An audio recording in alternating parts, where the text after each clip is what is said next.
এর বেশি কিছু নহে অদ্য। তারাপদ রায়।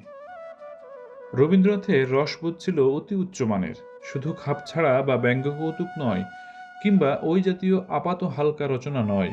তাঁর রচিত বিপুল পদ্য ও কাব্য সাহিত্যের পরতে পরতে ইতস্তত ছড়িয়ে রয়েছে অমল কৌতুক কণা। রবীন্দ্রনাথের সেই বিখ্যাত স্বীকারোক্তি, কোনোদিনও এত বুড়ো হব না তো আমি, হাসি তামাশারে যবে কব স্যাবলামি। সত্যি রবীন্দ্রনাথ কোনোদিনও অত বুড়ো হননি। তখন তিনি অস্তাচলে, প্রায় শেষ শয্যায়। একদিন সৌমেন্দ্রনাথ ঠাকুর তার স্বভাবসিদ্ধ ভঙ্গিতে অসুস্থ রবীন্দ্রনাথকে বললেন, এসব কিছু নয়, আমরা আপনার শতবার্ষিকী করব। রবীন্দ্রনাথ বললেন, শতবার্ষিকী মানে তো 25 টাকা, ও আমার কোনো মোহ নেই। কিন্তু শতবার্ষিকী মানে 25 টাকা কেন? শিবরাম চক্রবর্তী স্টাইলে রবীন্দ্রনাথ ব্যাখ্যা দিলেন, শতবার্ষিকী মানে শতবার্ষিকী মানে 25 টাকা, তাই তো? রবীন্দ্রনাথের লিখিত তথা মৌখিক রসগুলি বহুদিন ধরে সুবিদিত। সম্প্রতি বাক্যায়ন নামে বাংলা ক্রসওয়ার্ড পাজলের একটি পত্রিকায় শ্রীযুক্ত উৎপল সান্যাল কবির বেশ কয়েকটি অপ্রচলিত মৌলিক রসিকতার সন্ধান দিয়েছেন। তখন চারুচন্দ্র বন্দ্যোপাধ্যায় বিখ্যাত প্রবাসী পত্রিকার সাথে সংযুক্ত। তিনি শিলাইদহ গেছেন রবীন্দ্রনাথের লেখা আনতে।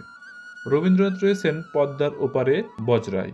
নদীর ঘাট থেকে একটি এক তক্তার সাঁকো বজরা অবধি পেতে দেওয়া আছে। পা টিপে টিপে সেই তক্তা ধরে চারুচন্দ্র নৌকায় উঠে আসছেন। বজরার ছাদ থেকে রবীন্দ্রনাথ সাবধান করলেন, চারু, সাবধানে পা ফেলো, এ জোড়াসাঁকো নয়। আরেকটি কাহিনী, এক সাহিত্য সভায় রবীন্দ্রনাথ উপস্থিত হয়েছেন। সেই সভায় বনফুল অর্থাৎ বলাইচাঁদ মুখোপাধ্যায় ছিলেন। বলাইচাঁদ একটা অসম্ভব ভালো বক্তৃতা দিলেন। সবাই সেই বক্তৃতার খুব প্রশংসা করতে লাগলো।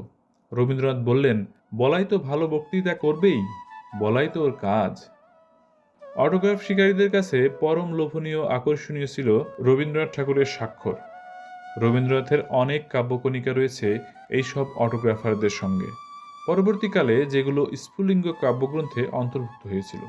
আমৃত্যু রবীন্দ্রনাথকে অটোগ্রাফ দিয়ে যেতে হয়েছে। তখন কবি খুবই অসুস্থ। শান্তিনিকেতন থেকে তাকে কলকাতায় নিয়ে আসা হচ্ছে। শেষ মুহূর্তে শান্তিনিকেতনের একটি ছোট্ট মেয়ে তার কাছে অটোগ্রাফ নিতে গেছে। রবীন্দ্রনাথ তার খাতায় শুধু সই করে দিলেন। সে মেয়ে ছাড়বে কেন? সে কেঁদে কেটে বায়না ধরল তার অটোগ্রাফ খাতাতে কবিতা লিখে দিতে হবে।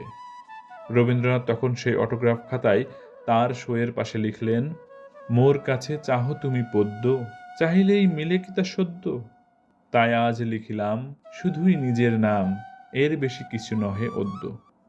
পুনঃ আর রবীন্দ্রনাথ শুধু রবীন্দ্রনাথের পক্ষেই ছিল যে কোনো নিরস বিষয়কে সরস করা।